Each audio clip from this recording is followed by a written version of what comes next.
And when you as a data center manager like myself get emails from team members saying, hey, have you seen this? Hey, have you seen this? Can you look at this? Or check this out. It is a good feeling. So the culture at Avnet has been one of tremendous emphasis on green. And it really shows by some of the things that we've done. So we covered server, we covered storage, we covered lighting, we covered cooling. One thing that we haven't covered yet is the measurements. You really can't manage it if you don't measure it. So how do you manage it? How do you measure it?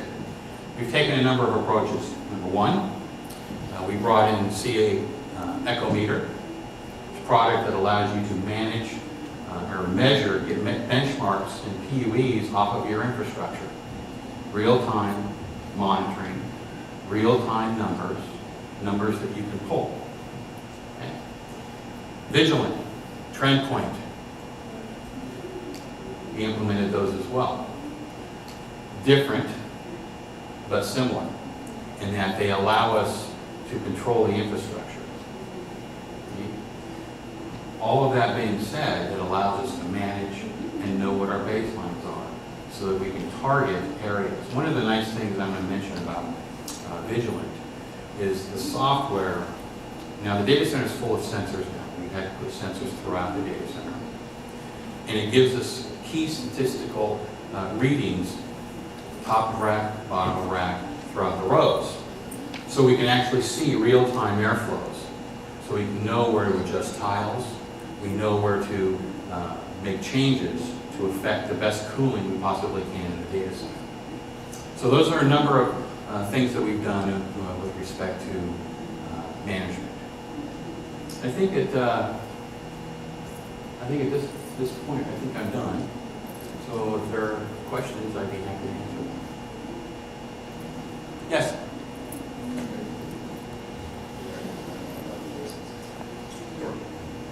So very interesting. So your sensor network, you integrated into the Vigilant software, and Vigilant software is providing the control mechanism for the air handlers.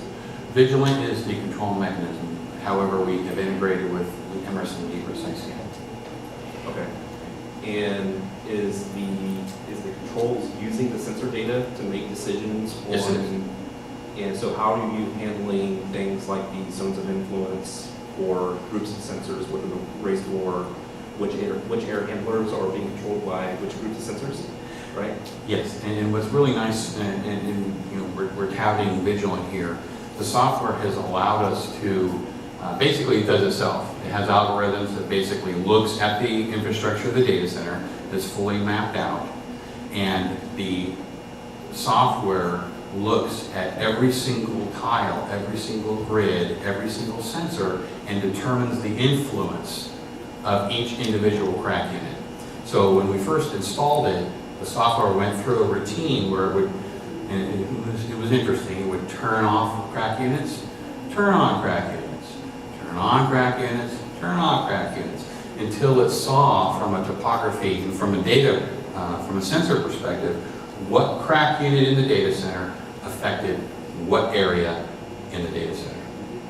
So that's how basically that's handled. It's automated, so we didn't have to do anything, which was nice because we're very lean.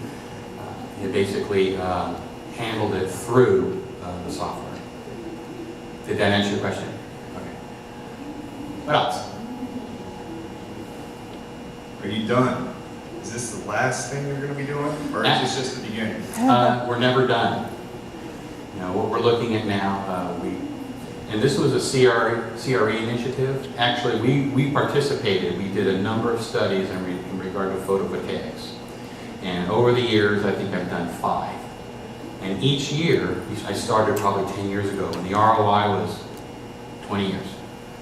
Then the next one, the ROI was 16 years. And the next one was 12, and it was 10. And with Avnet, you know, for us to do these projects, and again, and it's about perceptions, and I didn't quite finish. The perception really needs to be around the green is, it's environmental, great. It's about being the good corporate citizen, but everyone, it's about saving money. green is green. You can save a tremendous, depending upon what you pick, green is saving money. And with that in mind, the ROI dropped down to an acceptable level. With us, it's approximately about a six-year return. For photovoltaics, that's a big return. The one thing that I want to leave you with, unless there are other questions, is when we did our work in all of these spaces, the one thing that I think we did a great job of is realizing all of the government incentives, state and federal, as well as the utility rebates and incentives. There's a tremendous amount of money that's left on the table, and it's in more places than you think. Like for instance, when you swap out, at least in Arizona with APS, when you swap out a sand infrastructure, you can qualify for rebates under special projects. When you swap out your server infrastructure, you can qualify for rebates under special projects. When you swap out your cracks and VFDs, you qualify for rebates. There's a tremendous amount of money being left on the table in the green space. So when you look at your green initiatives, make sure you investigate all possible rebates and incentives, both state and federal and utility. Any other questions? Congratulations again, Bruce. Thank you very much. Thank you.